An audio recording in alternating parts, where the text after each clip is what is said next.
쌍꺼풀이 깊으면 수술한 티가 많이 나서 좀 천박해 보일 수도 있고요. 약간 인상이 강해 보일 수도 있고, 그래서 그런 분들을 제일 많이 스트레스를 받아 하시거든요. 환자분은 이제 수술의 목표가 먼저 이제 깊은 쌍꺼풀을 느슨하게 풀어주는 수술이 이제 첫 번째 목표입니다.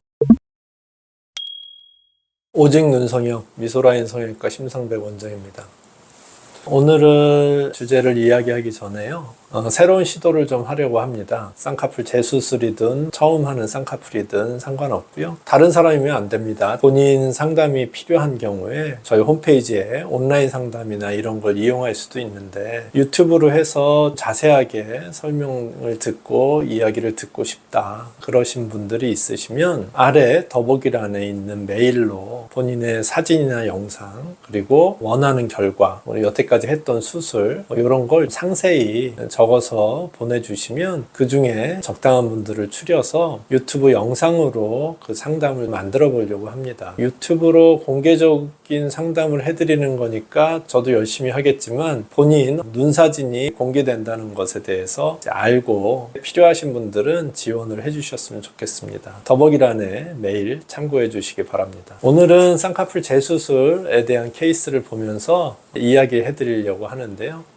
저희 재수술 중에 가장 흔하게 하듯이 쌍꺼풀을 좀 작게 줄여서 자연스럽게 하는 수술인데, 이 환자분 같은 경우에는 특히 앞쪽 라인이 좀 커서 앞쪽을 좀 작게 줄이고 흉터를 보완하는 재수술을 했던 환자분입니다. 화면을 보면서 이야기 나누겠습니다. 환자분은 40대 환자분이시고 20년 전에 매몰법 수술을 이제 20살 때 했겠죠. 했다가 풀려서 한 1년 정도 지나고 나서 절개법으로 쌍꺼풀 수술을 했다고 하고요. 그리고 나서 지내오시다가 쌍꺼풀이 어색하고 하셔서 8년 전쯤에 쌍꺼풀 재수술을 다시 한번 하셨다고 합니다. 그러니까 총 한 3번 정도 수술을 하신 거죠. 환자분은 이제 수술의 목표가 먼저 이제 깊은 쌍꺼풀을 느슨하게 풀어주는 수술이 이제 첫 번째 목표입니다. 쌍꺼풀이 깊으면 수술한 티가 많이 나서 좀 천박해 보일 수도 있고요. 약간 인상이 강해 보일 수도 있고, 그래서 그런 분들을 제일 많이 스트레스를 받아 하시거든요. 그래서 깊은 쌍꺼풀을 느슨하게 푸는 수술이 이제 첫 번째 수술의 목표라고 생각하시면 될 것 같고, 두 번째는 쌍꺼풀이 전반적으로 커서 작게 줄여야 될 필요도 있지만 앞부분이 좀 큽니다. 유독 앞에 쌍꺼풀이 커서 뒤에보다 앞이 크면 쌍꺼풀이 좀 나이 들어 보이는 눈으로 보이기도 하고 어색함이 커지거든요. 그래서 쌍꺼풀 라인을, 앞쪽 라인을 좀 더 작게 줄여서 작은 쌍꺼풀이 뒤로 가면서 조금 커지는 모양으로 바꾸기 위한 수술을 한 거고요. 또 쌍꺼풀 라인이 뒤로 길게 뻗어 있습니다. 이렇게 뒤로. 눈이 여기서 끝났는데 쌍꺼풀 라인이 여기까지 뻗었죠. 보통 눈보다 한 2-3mm 정도 길게 뻗는 한 요 정도까지가 적당한 쌍꺼풀의 길인데, 뒤로 이만큼이나 쌍꺼풀이 연장되면서 이렇게 쌍꺼풀이 길게 빠지면은 나이 든 눈으로 보일 수 있거든요. 그래서 그런 아쉬움도 얘기를 하셔서 수술을 하긴 했는데 이게 잘 안 됩니다. 왜냐하면 앞선 수술에서 흉을 이미 여기다 남겨놓은 거기 때문에 재수술을 하면서 쌍꺼풀을 좀 짧게 만들려고 해도 앞선 수술의 흉을 따라서 선이 이어지기 때문에 이게 쉽진 않고, 하지만 조금이라도 효과를 보기 위해서 짧게 쌍꺼풀 라인이 끝날 수 있게 수술을 의도했고요. 마지막으로 이제 페인 흉터를 좀 보완을 했는데, 이 환자분은 이제 내려감을 때 사진이고요. 감았을 때 사진에서 보면 흉을 중심으로 해서 흉이 이렇게 도랑처럼 패여 있습니다. 물론 피부 여유분이 많지는 않으신데, 그래도 이 도랑처럼 패여 있는 흉은 어떻게 보면 정상적인 피부 조직이 아니라 흉살로 뒤바뀌어 있는 이제 피부이기 때문에 절제를 하지 않고 남겨둬야 될 이유가 별로 없었고요. 반대편 같은 경우에는 찝히면서 저 안에 있는 흉을 위에 눈꺼풀이 덮고 있는 정도로 그만큼 깊다라고 볼 수도 있지만, 어찌됐든 흉을 위에 눈꺼풀이 덮고 있다는 얘기는 한 1mm 정도 폭의 흉은 잘라내도 환자분한테 불이익이 없겠다, 그렇게 판단을 하고 피부를 절제했습니다. 그러니까 도랑처럼 패여 있는 흉만 절제를 한 거죠. 수술하고 나서 4일째 사진입니다. 멍은 좀 들었고요. 근데 뭐 부기는 별로 느껴지지 않고, 원래 큰 쌍꺼풀 작게 줄이는 수술은 붓지 않는다고 제가 항상 이야기하니까요. 쌍꺼풀 라인이 길게 연장되지 않게 이렇게 쌍꺼풀 라인이 좀 뻗지 않게 이제 수술을 의도한 거고요.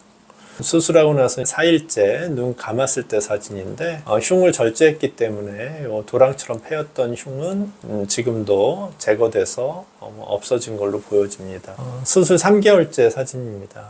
보면은 쌍꺼풀 라인, 우리 목표 깊은 �쌍꺼풀을 느슨하게 푸는 수술을 했고요.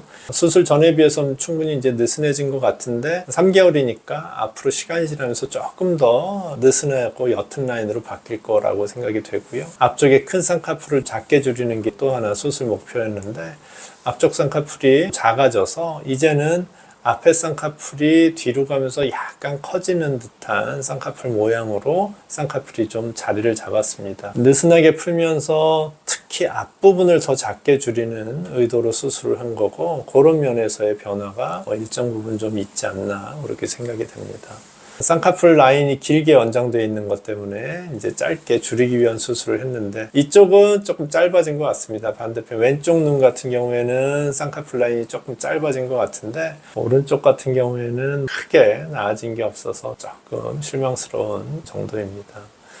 내려감을 때 이제 보면 수술 전에 이렇게 패이고 찝힌 흉이 좀 심했다고 하면, 재수술을 하고 나서는 조금 평평해졌죠. 위아래 피부가 단차가 좀 덜 생기고, 반대편도 수술 전에 비해서 나아졌고요. 이게 이제 3개월째 사진이기 때문에 이제 최종적으로는 지금보다 조금 더 좋은 모습이 될 것 같습니다. 감았을 때 보면 요 흉터를 이렇게 잘라냈고요. 마찬가지로 요 흉터도 잘라내서 찝힌 걸 풀어줬는데, 재밌는 건 우리가 피부를 잘라내면서 눈하고 눈썹 사이 좁아지는 걸 많이 걱정을 하는데, 이렇게 남는 피부를 잘라내는 경우에는 눈하고 눈썹 사이 공간이 좁아지지 않고 잘 유지됩니다. 이렇게 흉을 보완하는 수술을 했고, 계속 이야기하자면 이게 3개월째 사진이니까 앞으로 시간이 충분히 지나고 나면 흉터가 그래도 수술 전에 비해선 의미 있게 좋아지지 않을까 그렇게 생각을 합니다.